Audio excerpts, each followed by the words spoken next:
Hi, good morning, Tanse, and hello. My name is Dallas Arcand, and I'd like to welcome you to another version of Pow-wow dance aerobics. Today is Sacred Sunday, and it's a beautiful rainy day out here in my home, Alexander First Nation. And it's a little bit of a rain delay today. I decided to start the class as suggested by one of our commenters on the page here, to start the class at 8 o'clock. And it was just something I thought about, just to be considerate of everybody on the weekends. I know that people like to sleep in, and I feel that if you work a hard week, you kind of earn that right to sleep in. So I tend to do it from time to time, but I was still up early this morning, 6:30. I could have started the class at 7:30. Anyways, I'm here and I'm ready to go. And I actually wrote a quote today. I wrote a quote by just by myself. I was thinking about, on how the environment influences us, about how the weather can even influence the mood of people. People tend to get more depressed when it's snowing and there's not much to do outside. And it's all just really a state of mind, and really how you perceive the world to be.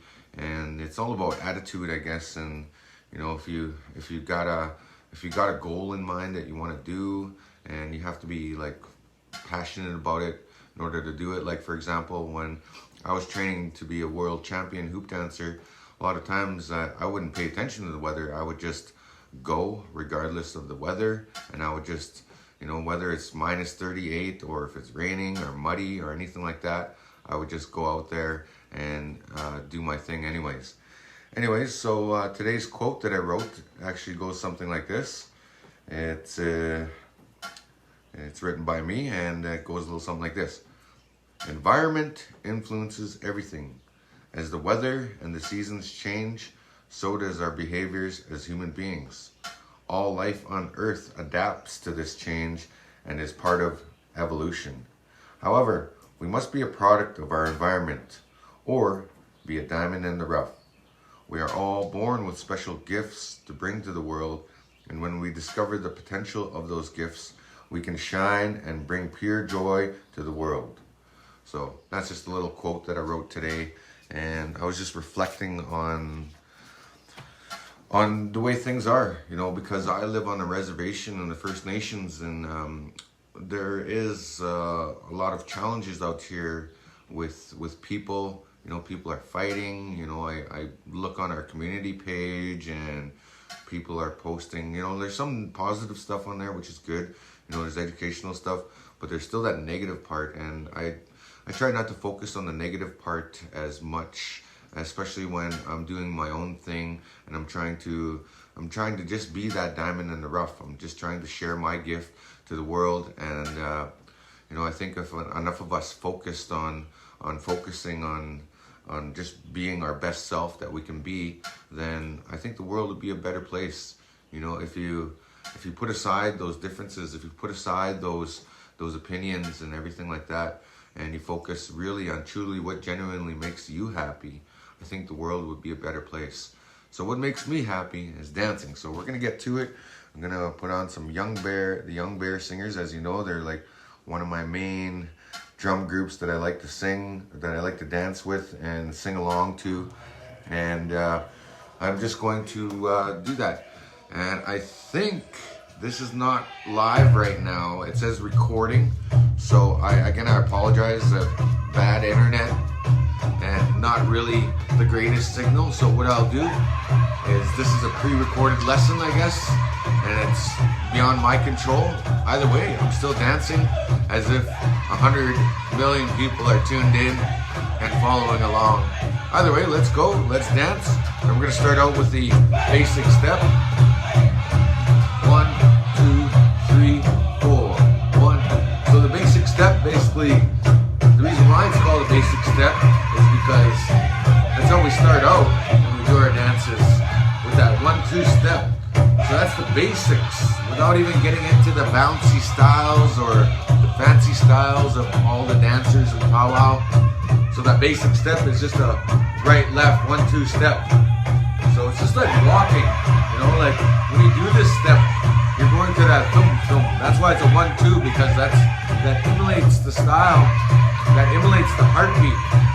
And that's what our people refer to as the heartbeat drum. The drum that you're hearing right now, that's what we call the heartbeat drum, because it's emulating that heartbeat.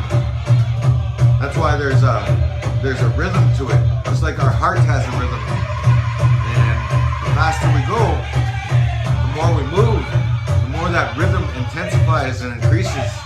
So that's what you hear in our style of music right now. As the drum picks up, that's the heart picking up as we get a little more intensified into our dancing. And that's what this Pow-wow dance aerobics is all about. It's all about dancing and getting your heart rate going, getting your body going, your body moving and flowing to the sound of the beat, and allowing yourself to move freely and exercising all those body parts, allowing your blood to freely flow throughout your body. And that's what it's truly about. And then once you're ready, then you can start giving it your best foot forward, if you may. And you know, everybody is at their own pace and their own level here. You know, some people are professional. I myself, I'm a professional dancer, but I still do these exercises just to help my dancing and keep in shape, keep in tune with the dancing. That's what it's all about. And remember to breathe. Your breath is really important. In through your nose, out through your mouth. And that's how I'm able to talk as I dance. You know, I'm not out of breath or anything like that. I've learned to control and regulate my own breath. And when you have more control, you have more options to do what you really want. There you go. There's the first song. There's the warm-up song. And you know, this is how I do things. I go from song to song. And with each song, I get more intense with my dancing. So now I'm going to pick it up again. Okay, so 5, 6, 7, 8, and 1, 2, 3, 4, 5, 6, 7, 8. Left, 2, 3, 4, 5, 6, 7, 8. Right, 2, 3, 4, 5, 6, 7, 8. Left, 2, 3, 4, 5, 6, 7, 8. 1, 2, 3, 4, 5, 6, 7, 8. 1, 2, 3, 4, 5, 6, 7, 8. 1, 2, 3, 4, 5, 6, 7, 8. And 1, 2, 3, 4, 5, 6, 7, 8. 1, 2, 3, 4, 5, 6, 7, 8. 1, 2, 3, 4, 5, 6, 7, 8. Working out and loosen up those muscles. We're activating all the muscles in our body right now as we move. Those core muscles are starting to tighten and putting them to work. And eventually we're going to start sweating as our heart rate increases. Alright, so the next one I'm going to work on is the hamstring muscle. That's the least worked muscle in the body. So by doing this exercise, you're actually working out that muscle right behind your thigh, and that's the hamstring. And it's really important that at the same time, we move our arms to work those bicep muscles back and forth. You're giving your arms a workout. Okay, 5, 6, 7, 8. 1, 2, 3, 4, 5, 6, 7, 8. 1, 2, 3, 4, 5, 6, 7, 8. 1, 2, 3, 4, 5, 6, 7, 8. 1, 2, 3, 4, 5, 6, 7, 8. 1, 2, 3, 4, 5, 6. All right. So that was our second warm-up song. I'm not quite warmed up yet. And again, you're listening to the Young Bear Singers. If you like their music and want to support them as artists, check them out on Google Play, Spotify, iTunes, Apple Music, all that. And that's how our artists make a living. And I just thought I'd acknowledge our singers, because without our singers we wouldn't be able to dance. And that's half of the dance and half of our routine. Is, you know, not a lot of people recognize the work that us as artists put into our works. They just see the pretty picture or hear the pretty song and want to groove to it, but you gotta consider all the time and effort that goes into our music and maintaining our lifestyle and our way of life. Just like how we're putting in the effort right now to exercise and do powwow dance aerobics, just to finally tune our body and get in shape. And that's the beauty about exercising, is you not only feel good, but you begin to look good and your confidence increases. All right, so now let's go through a couple more dance moves and get the body moving. So let's try some little kicks like this.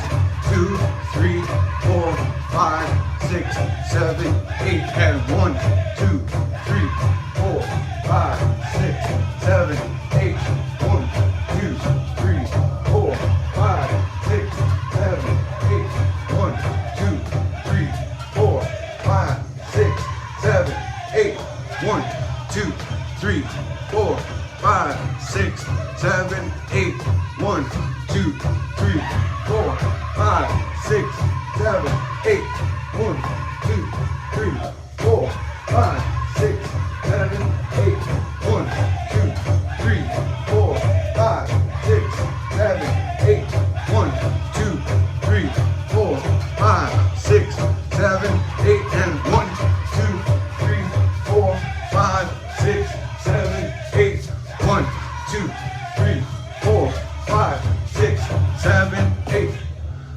All right, that was really good timing.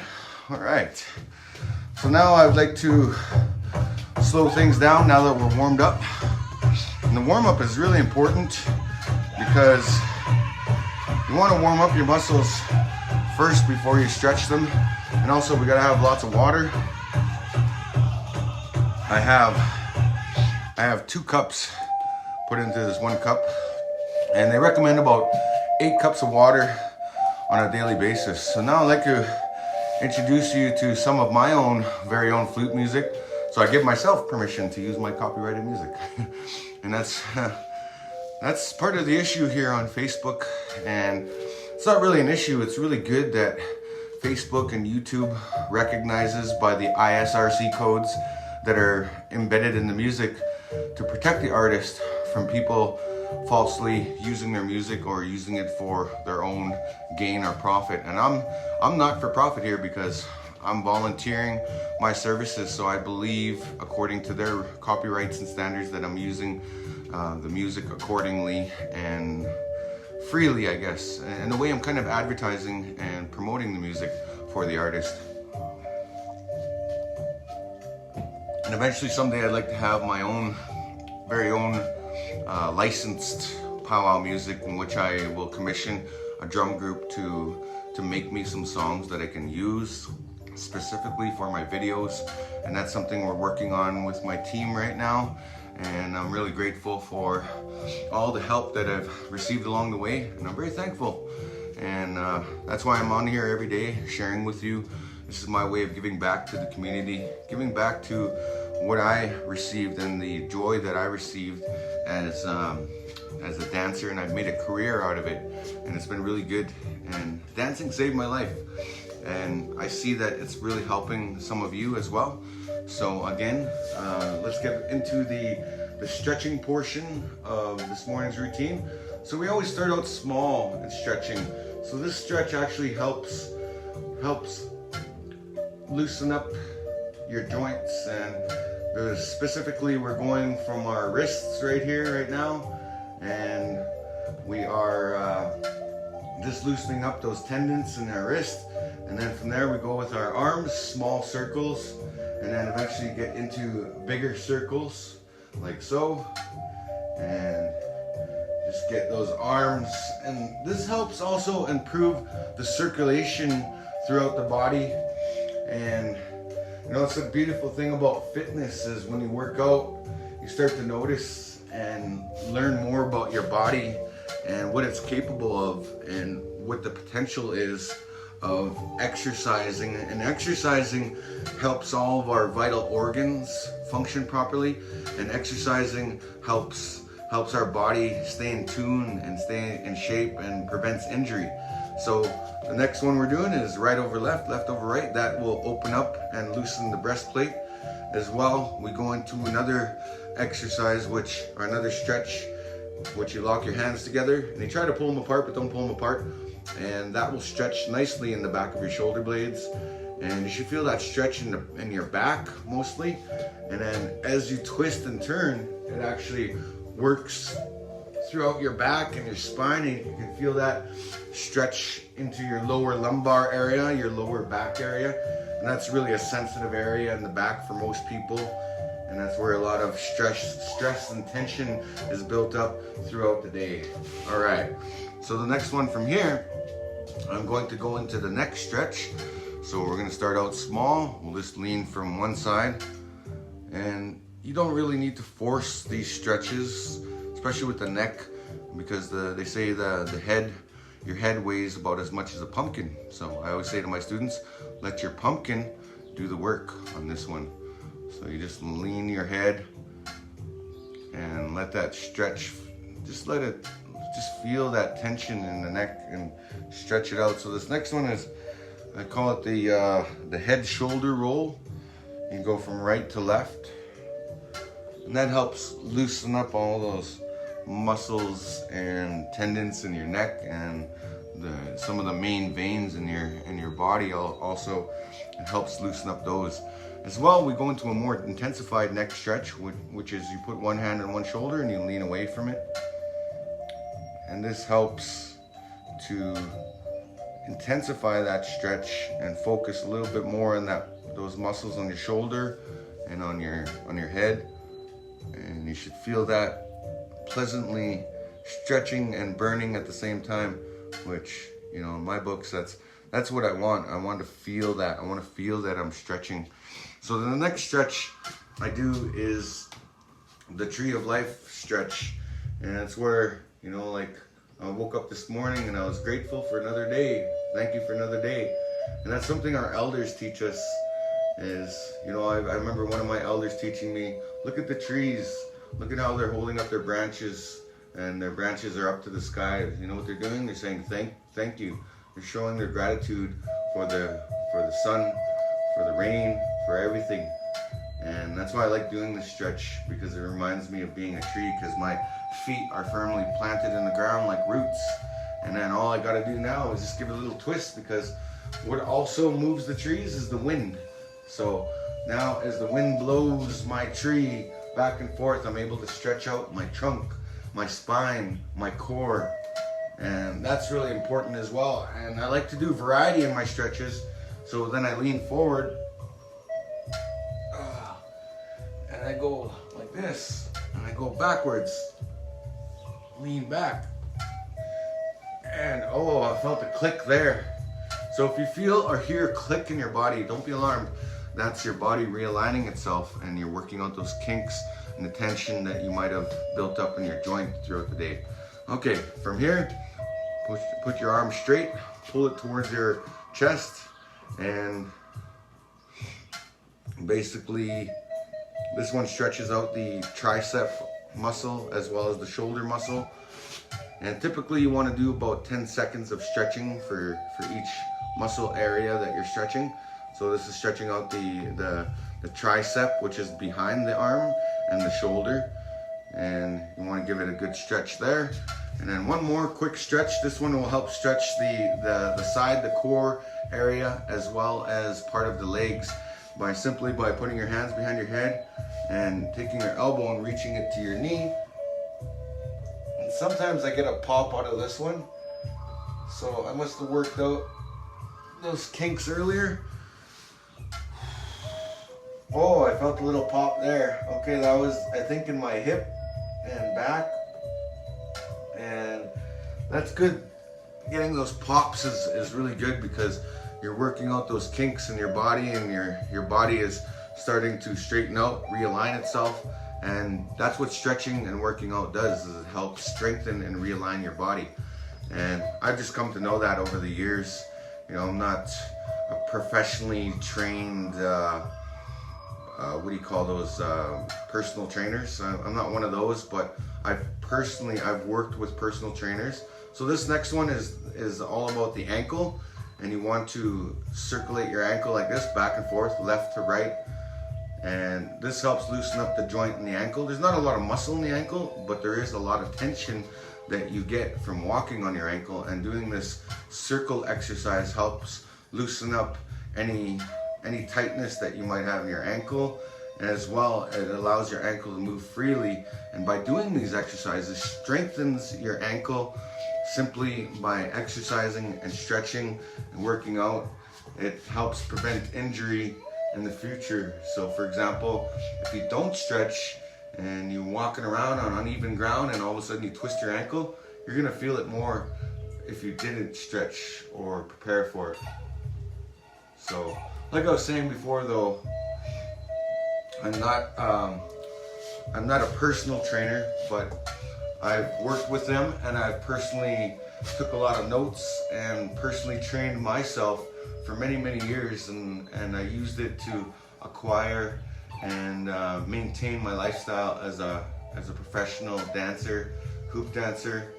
And I've won 3 world championships being a hoop dancer, and that's not an easy task to do. And this is what helped me though, seriously. And I watch some of the best dancers on the Pow-wow trail, and that's what they do. They train on a continuous basis, and they're always trying to improve their craft or their skill or whatever they're good at. And one of the best fancy dancers in the world, the late great Spike Draper and the late great Poncho Brady, they would train on the land. They would dance on uneven ground. They would dance up hills and down hills, and they would dance the whole time, and they would jog and everything like that. So moving along, this one, you gotta basically pull your own leg on this one. And that's why I like this one, because you're literally pulling your own leg. And this one actually stretches out the hip and the quadricep muscle, which is the thigh muscle, as well as you're kind of stretching out your ankle on this one, the top plate of your foot. And we're getting to all the major muscle groups in the body by doing all these stretches. I like to do a full body stretch, much like I like the full body workout, because I don't like to just go and focus on, I do weights as well on my own, but that's my own time. All right, and then from here we're going to do another stretch, which this one requires you to put your feet together and keep your legs straight, and you're eventually just going to bend down, and you'll feel that stretch in the back of your legs and in your lower back area. And simply by doing that, you want to hold, and you want to go as far as you can. So some people can only go as far as their knees or their ankles, or if you're really flexible, go to your toes. And if you want to challenge yourself, touch the floor with your fingertips, or try your knuckles. And sometimes when I'm in really high training mode, I can actually touch my knuckles on the ground when I do that one. So the variety of this one is I go left foot over right, and I do the same thing. And this one gives me a little bit more variety in the stretch. It helps stretch out the side of your legs and the hips, that area where it's hard to stretch as it is. And if you want to give a little bit more variety, go from left to right. And that gives you a nice twist, because the body is not mechanical like a machine. It's you can treat it like a finely tuned machine, but you got to think of it as the body is able to move in several different ways. And it's crazy like how we can move, and that's why when they try to create robots that are like humans, they're hard to create, because the body is a very complex thing, and there's a lot of different things that go on in the body and make up our body as it is. So I think that's about it for the stretching, and we're going to drink some water. And I play this flute music to basically just calm our nerves down and just get us into a peaceful, relaxed state. And that's where we produce some of the best works And that's what I hear echoed from my life coaches like Tony Robbins or Coach Corey Wayne.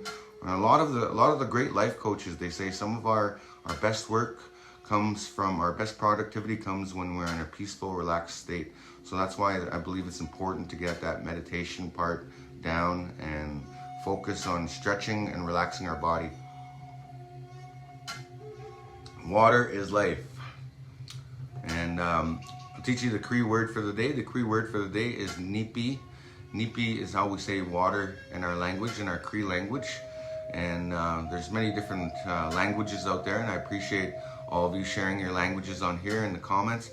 I apologize if we're not live today. It says low network connection, and it is recording, so I will post this program after and as I record it. I'm lost for words as to why my internet's not working today. I've expressed I've had troubles with this lots of times in the past. I'm not hardwired into the system like everybody else. So anyways, moving along, we're going to move forward with the next part of the program.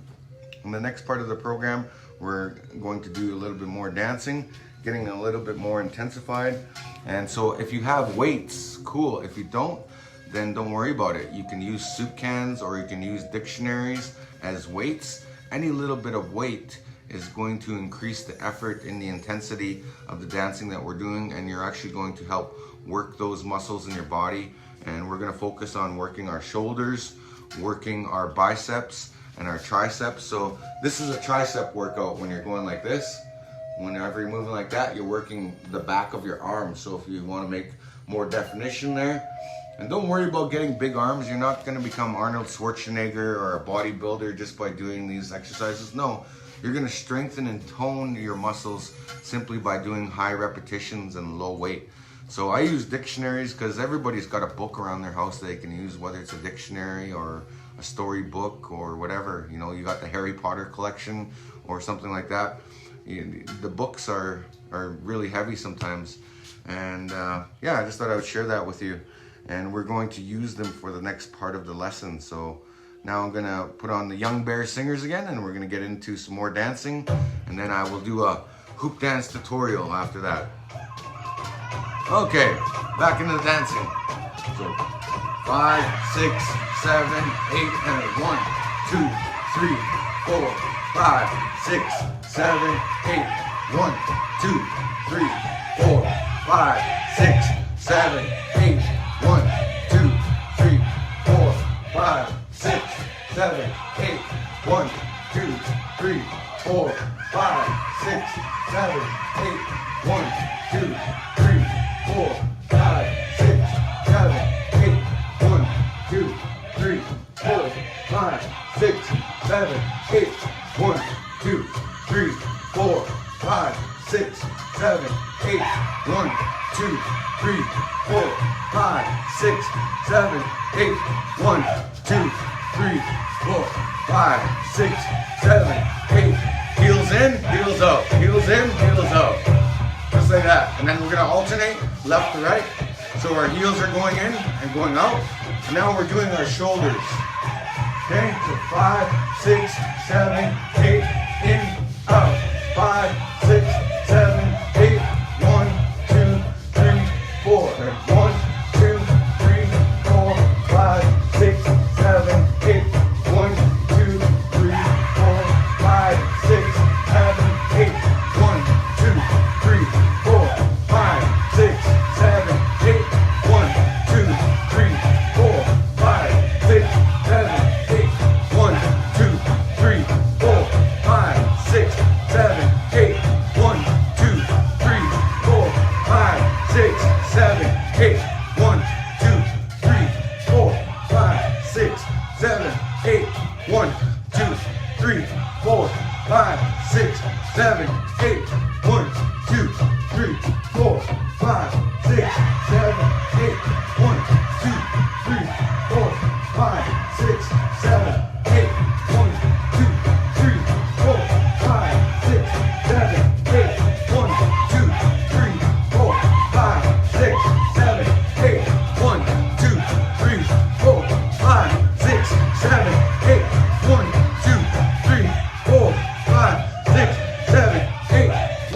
2, 3, 4, 5, 6, 7, 8, 1, 2. All right.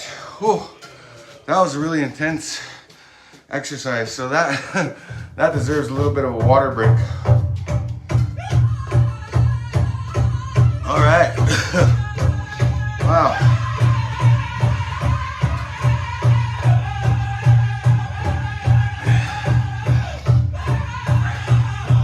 So this is more of a grass dance song, and I'm going to focus on doing some smooth movements like the grass. And that's the beauty of our style of dancing, is a lot of it is inspired by nature, and there's a story to every dance, in which I've shared in previous lessons.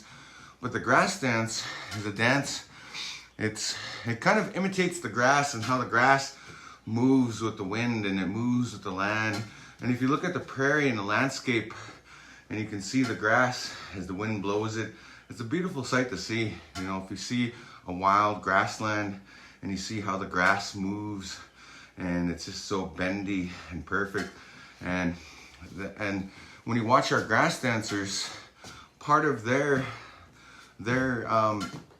style is actually influenced by our ancestors, and how that dance came to be was it comes from the prairies. Obviously it comes from this area, from, you know, everywhere from Alberta all across to Manitoba and part of the northern part of the United States, where it's all grassland, and that's where the grass dance originated. And originally, from what I understand, it's a dance where they would send young warriors out to scout out a camp, and when they would find an encampment in which the people to come were going to participate in the ceremony there or set up a camp there, they would send out the grass dancers first to go and push down the grass, bless the ground, make sure that it was safe there for the women and children, and make sure that it was safe there for the people to commence and do their activities. And they still do that today very much in powwows. Before they even start the powwow in the grand entry, what they'll do is they'll call out the grass dancers, and they'll say to the grass dancers, "Hookah, grass dancers, take the dance floor." And then they go and bless the ground. And they still do that to this very day. Okay, so this one we're gonna focus on doing some pivots and just some smooth grass dance moves. Okay, here we go. 5, 6, 7, 8, and 1, 2, 3, 4, 5, 6, 7, 8, and 1, 2, 3, 4, 5, 6, 7, 8, and 1, 2, 3, 4, 5, 6, 7, 8, and 1, 2, 3, 4, 5, 6, 7, 8, 1, 2, 3, 4, 5, 6, 7, 8, 1, 2, 3, 4, 5, 6, 7, 8, 1, 2, 3, 4, 5, 6, 7, 8, 1, 2, 3, 4, 5, 6, 7, 8, 1, 2, 3, 4, 5, 6, 7, 8, 1, 2, 3, 4, 5, 6, 7, 8, 1, 2, 3, 4, 5, 6, 7, 8, 1, 2, 3, 4, 5, 6, 7, 8, 1, 2, 3, 4,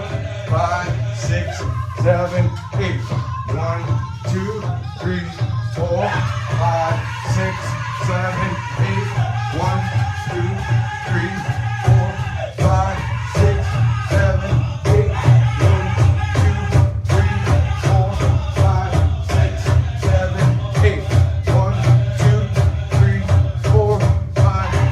7, 8, 1, 2, 3, 4, 5, 6, 7, 8, 1, 2, 3, 4, 5, 6, 7,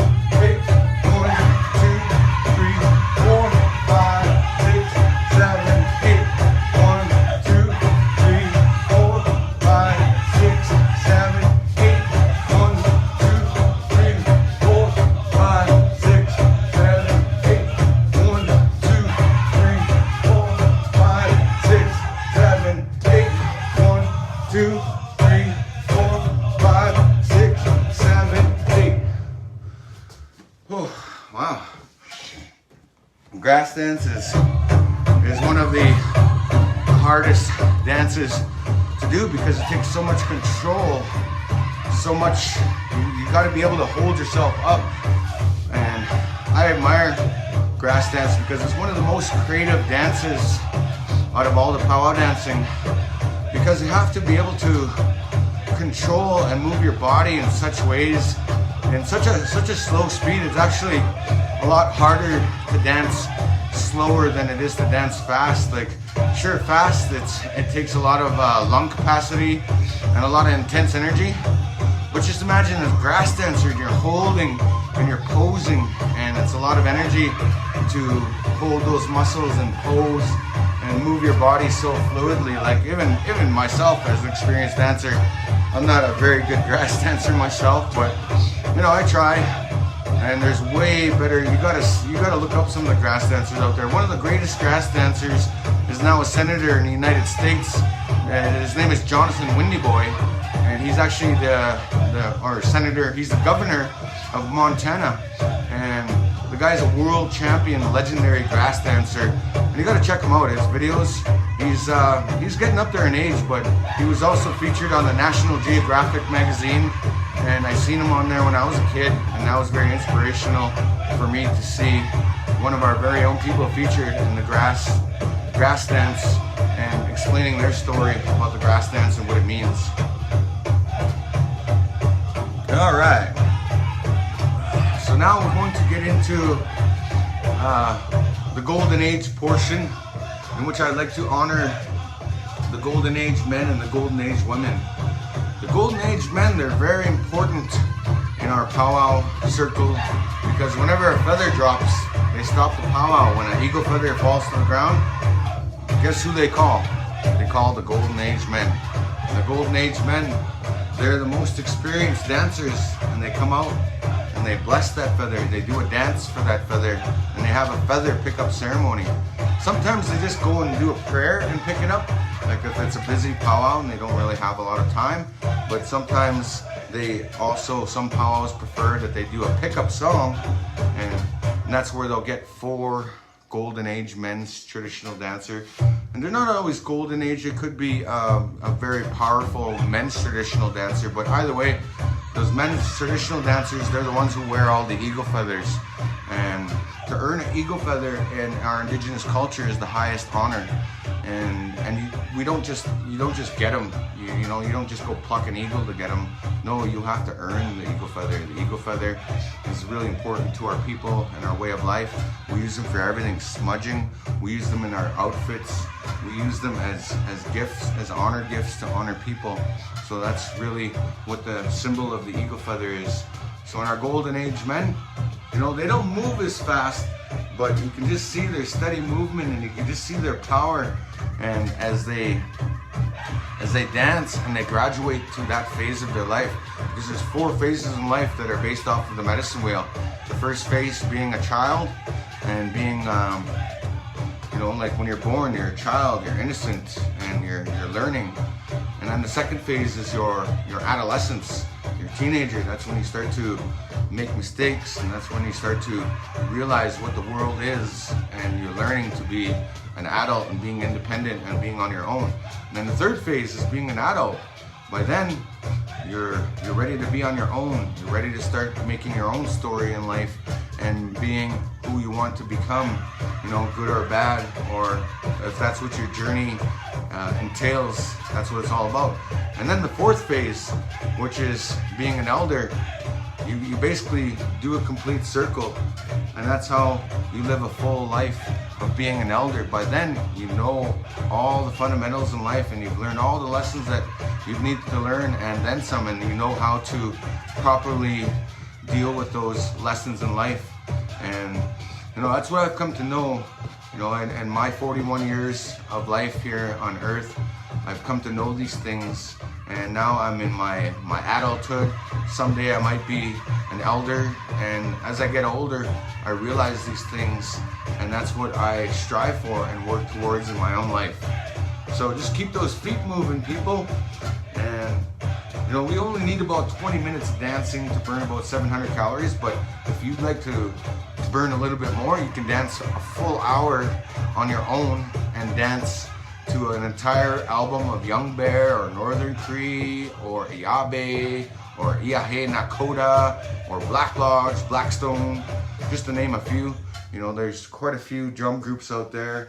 And also there's Southern style, which are the Kozad singers or the Yellowtail singers. I'm not too familiar so much with the Southern drums, but you can look them up. They're a very different style than our Northern style singing. And I'll explain that in further lessons as we move along in powwow dance aerobics. Okay, so I'm gonna do this one dance for the ladies. For the ladies, traditional, this is their basic step. This is the fundamental. When they swing those fringes and they wave their fan, you know, they're acknowledging that honor beat. And they bring their feather and their fan back down, and they go back into that smooth flow of motion by swinging those fringes and dancing with that beautiful beadwork. And it's a beautiful sight to see when you see the whole harbor at a powwow, watching the beautiful ladies, traditional, whether it's golden age or senior adult or junior adult, or they go all the way down to the junior girls, teen girls, junior adult, senior adult, golden age. And you know, as you see the age groups, they're always separated into four, like I was sharing. And there's also another category that's kind of not a category, but it's tiny tots. That's the babies. And the babies do the tiny tot dancing. And we have that at the World Hoop Dance Championships as well in Phoenix, Arizona, when I dance there every year. So again, we want to honor those beautiful ladies by having a dance just for them. And this is their basic step. And the smoother, the better. And it takes a lot of work to keep that smooth rhythm going. And that's what the judges look for when they're watching these ladies at powwows. They're watching for that smoothness, that style, that attitude, that confidence that, you know, mothers bring to the world, being a mother. And it's a beautiful dance to see. And it's a beautiful dance to do. As I see, it takes a lot of commitment to bead all those outfits. So thank you, ladies. Hookah. All right, that pretty much puts us at a cool down. I feel like I had a good workout today. You know, it's the weekend. You don't want to be too hard on yourselves. Like other workouts I do may be more intense, but as you can see, I've sweated. I got my heart rate up and I brought it back down, and that's the safe way to do it. So by request, I was asked by one of my colleagues to do a little bit of a breakdance step, and I'll turn things down so you can kind of hear me and my instruction to this, because a lot of contemporary style dancing goes into powwow, like breakdancing is one of them. Sometimes you'll see ballerina steps mixed in some of the dancing, and that's the evolution of our dance. Like powwow dancing is a little bit more contemporary than ceremonial dancing. Ceremonial dancing is very simple, and you know, I don't mean to sound rude, but I mean it's boring to watch. Not that it's meant for watching, it's meant to commence in the ceremony, and I respect that, and I will never touch that and bring that to this channel or whatever I'm doing. I respect that world, and you know, I have a tremendous amount of respect for ceremonial dancing and singing. It's very different than powwow style. Powwow, it's very contemporary, because you know, there's a whole big market out there for powwow and everything like that, and it's out there for the public to consume, and it's out there for people. It's a very contemporary style.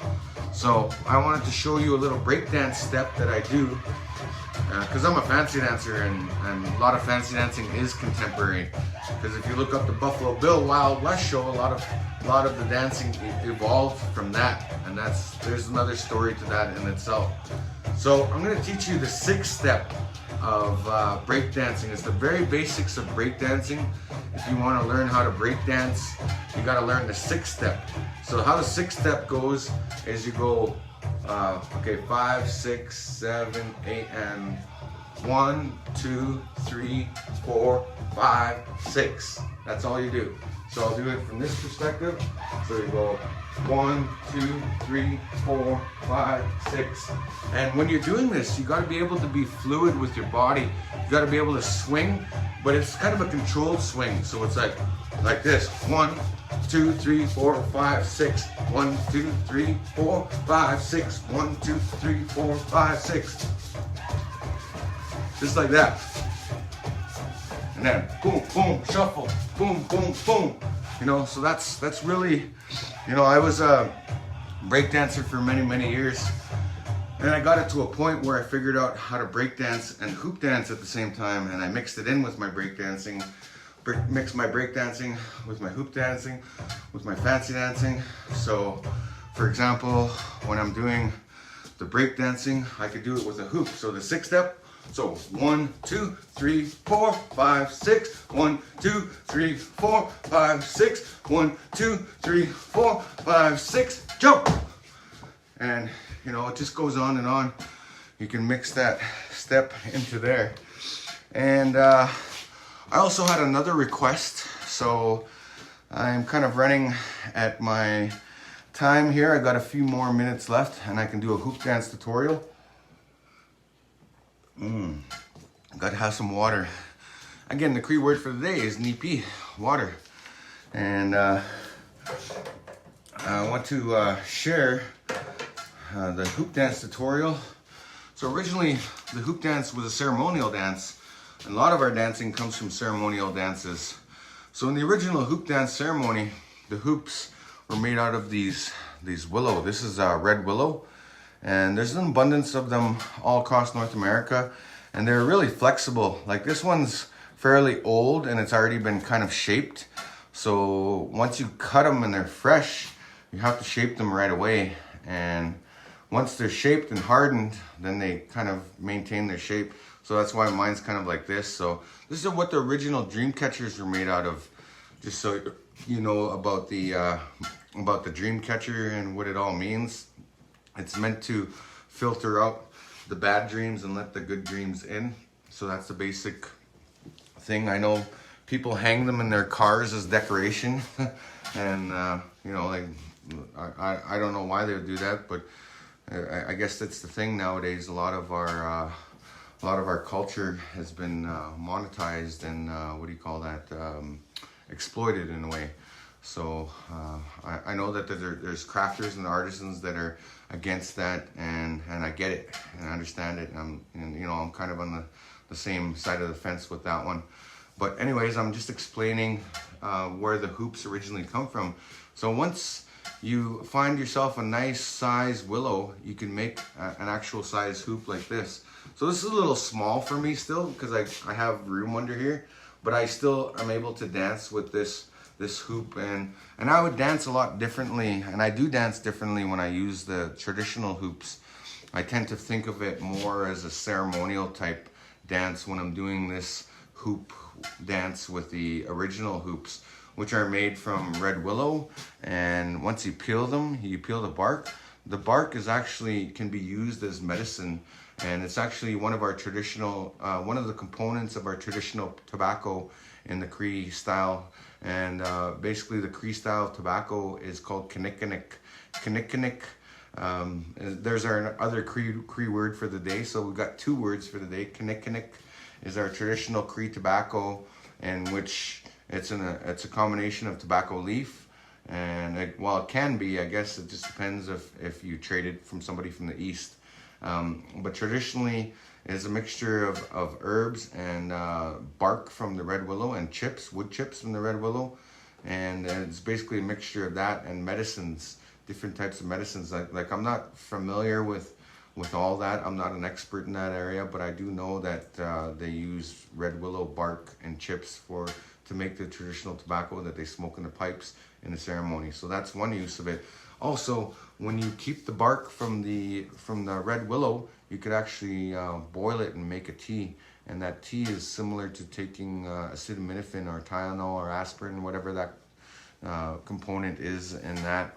They say that it has that medicinal property to it as well.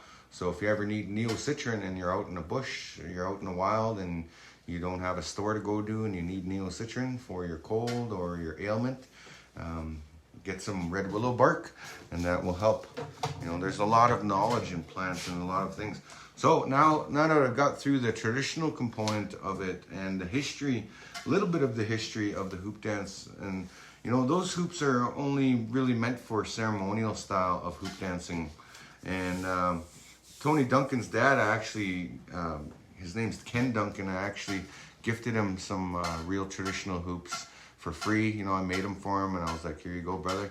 And he said he's gonna use them for ceremony, and I respect that. So anyways, this is what the modern hoops are made out of. They're made out of a plastic tube, plastic pipe. You can actually buy hoops in the dollar store, like if you're just beginning and you want to experiment with them. But once you get into it more, you want more professional hoops, you got to make them out of these PEX pipes. And there's actually hoop websites in which you can order from. You look up any hula hooping. There's so many different suppliers now. You can order the material off of the websites. They even have the fancy tapes that they use, the nice colorful tapes. And one of the best hoop makers today that I know of is Cody Bettner. Cody Bettner is also a world champion hoop dancer. He makes beautiful hoops. He makes people hoops all over the place. But anyways, if you're curious to know how the hoops are joined, you basically need a wooden dowel and a piece of tape in the middle because it helps stabilize that wood so it doesn't slide around. And this is actually a gaff tape. It's like, feels like cloth, and it's really good in holding and piecing the hoop together. So you basically want them about 2 to 3 inches long to join the hoop together like that. And then when it's together, then you want to tape over it and stabilize that joint, and therefore you're able to dance with the hoop. So that's why I keep this hoop. And to size them, this is how you size them per individual. So myself, I'm 6 feet tall. Like, I don't look tall on the screen maybe, but I'm about 6 feet tall, and this hoop is measured to my body proportion, because how it works is in the Indigenous style hoop dancing, we need to be able to flip and fit this hoop throughout our body, and that's basically the size of the hoop and how we're able to manipulate it and do different things with it, because it fits our body type, and everybody's body type is a little bit different. That's why I laugh when little kids come up to me and I'm teaching a class and they're about this tall and they're using one of my hoops, and I'm trying to teach them how to skip through it, and they're like, I can't, this hoop is too small for me. And I'm like, well, what about me? I'm taller than you. Look at, I can jump through it. So it's not about the size of the hoop, it's about the technique, but it is about the size of the hoop, because it, you know, like the best size is to customize it to your body. So my hoops, I think I measured the radius of them once, and I think it's about 25 to 26 inches, or is it 24 inches? It's either 24 to 26 inches hoops that I use, and they fit my body perfectly, and that's how you would make the hoop. So that's a little bit into the hoop dance tutorial. I'll finish it up by showing a few hoop techniques that you can use when you're just starting out. There's a hoop dancer by the name of Melissa Greenbird, and she once asked me to do a lesson, and you know, like I don't really like doing private lessons to people, because you know, I believe this is a dance for everybody, and you get what you put into it. So a lot of I just refer to a lot of my lessons, they're free and you don't have to pay for them, and I prefer it that way. I prefer to give my best material away for free, and all it takes is your time to put into it. So therefore, that's why I don't really have the time to do one-on-one lessons at this point. And I like teaching groups or everybody at once. I'll do classes like that. But as for the one-on-one thing, you got to just put in that time yourself if you really want to perfect dancing with the hoop or anything you do. Even if you're playing guitar, you got to put in the time. You got to get those calluses on your fingers and get used to pressing on the strings. Same thing with the hoops. When you first do it, it's gonna hurt your hand. because your hand is not used to having something spin. And if I haven't spun a hoop for a long time, my hands will feel it, because my hands are kind of used to having a little bit of rough on the knuckles and stuff from spinning the hoop. I'm always, you know, if I do it too much, you know, I'm always, you know, like if I haven't spun it in a while, or if I've hurt my finger, I'll feel it, you know, and that's how intense it is spinning a hoop on your hand.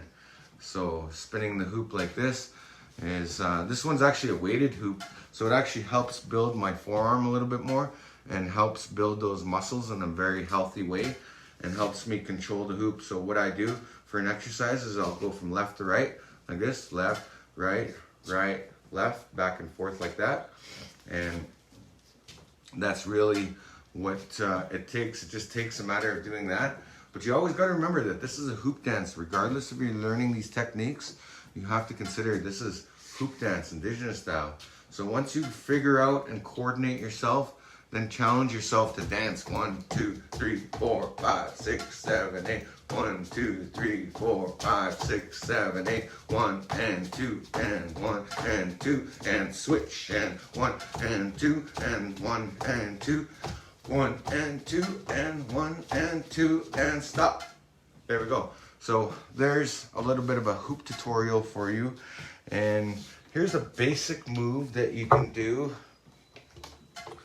And this is the very, very basic and the fundamental. Like if you and your kids want to try this and you're curious about hoop dancing and you want to do some shapes, here's the best way to learn.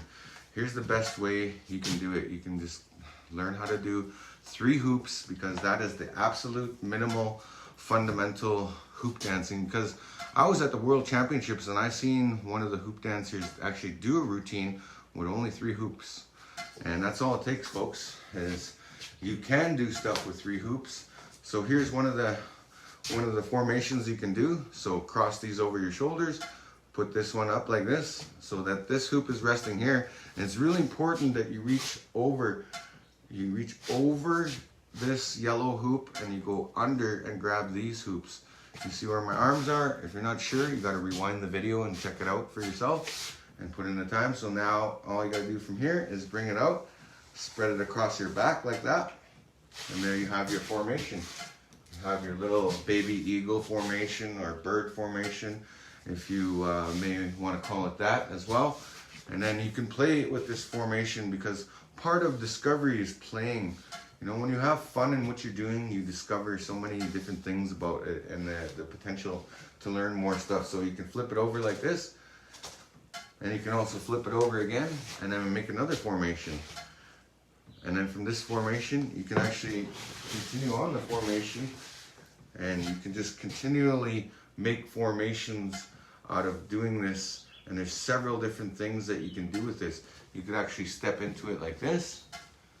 So now I'm inside of the hoop, inside of that bottom hoop, and then you simply just let these hoops down like this, and then you hold them at the side, and guess what? You just step on this hoop, you step through it with your legs, and now you can drop the center hoop, which is the yellow hoop.